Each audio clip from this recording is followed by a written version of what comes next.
The Acts chapter 14. Persecution in Asia Minor.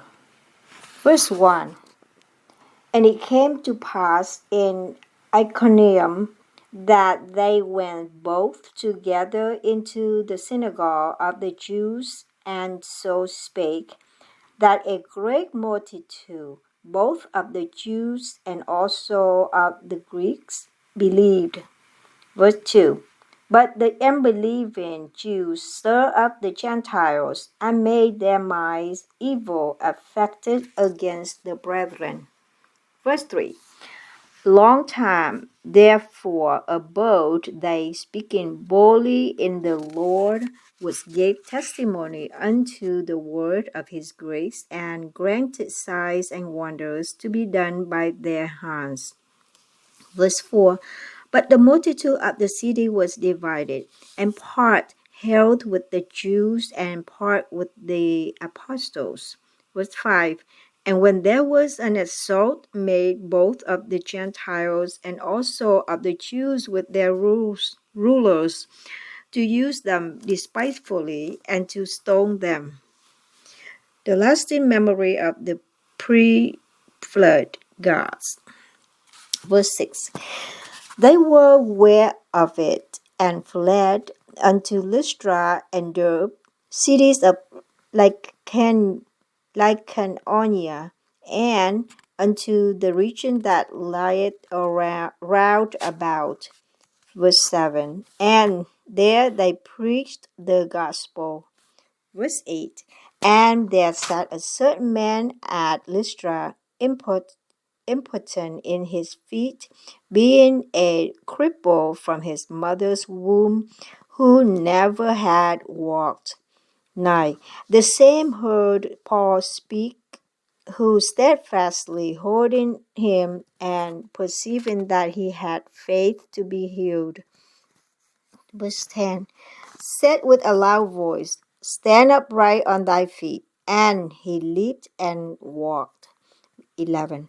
And when the people saw what Paul had done, they lifted up their voices, saying in the speech of Lycaonia, The gods are come down to us in the likeness of man. Verse 12. And they called Barnabas Jupiter, and Paul Mercurius, because he was the chief speaker. Verse 12 again. And they called Barnabas Jupiter, and Paul Mercurius, because he was the chief speaker. 13. Then the priest of Jupiter, which was before their city, brought oxen and garlands unto the gates, and would have done sacrifice with the people. 14. Which when the apostles Barnabas and Paul heard of, they rent their clothes and ran in among the people, crying out. 15. And saying, Sirs, why do ye these things?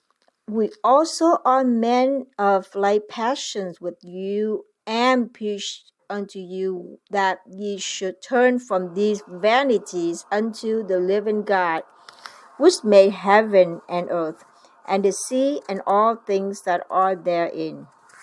Verse 16. Who in times past suffered all nations to walk in their own ways. 17. Nevertheless, he left not himself without witness, in that he did good, and gave us rain from heaven and fruitful seasons, filling our hearts with food and gladness. Verse 18. And with these sayings scarce restrained they the people, that they had not done sacrifice unto them. The circuit riders circuit. Verse 19. And there came thither certain Jews from Antioch and Iconium, who persuaded the people, and having stoned Paul, drew him out of the city, supposing he had been dead. 20. Howbeit, as the disciples stood round about him, he rose up and came into the city, and the next day he departed with Barnabas to Derbe. 21. And when they had preached the gospel to that city and had taught many, they returned again to Lystra and to Iconium and Antioch. 22. Confirming the souls of the disciples and exhorting them to continue in the faith, and that we must through much tribulation enter into the kingdom of God. 23. And when they had ordained them elders in every church and had prayed with fasting, they commended them to the Lord on whom they believed. The missionaries returned to their home base. Verse 24. And after they had passed throughout Pisidia, they came to Pamphylia. 25. And when they had preached the word in Perga, they went down to Atalia. 26. And then sailed to Antioch, from whence they had been recommended to the grace of church for the work which they fulfilled. 27. And when they were come and had gathered the church together, they rehearsed all that God had done with them, and how he had opened the door of faith unto the Gentiles. Verse 28. And there they abode long time with the disciples.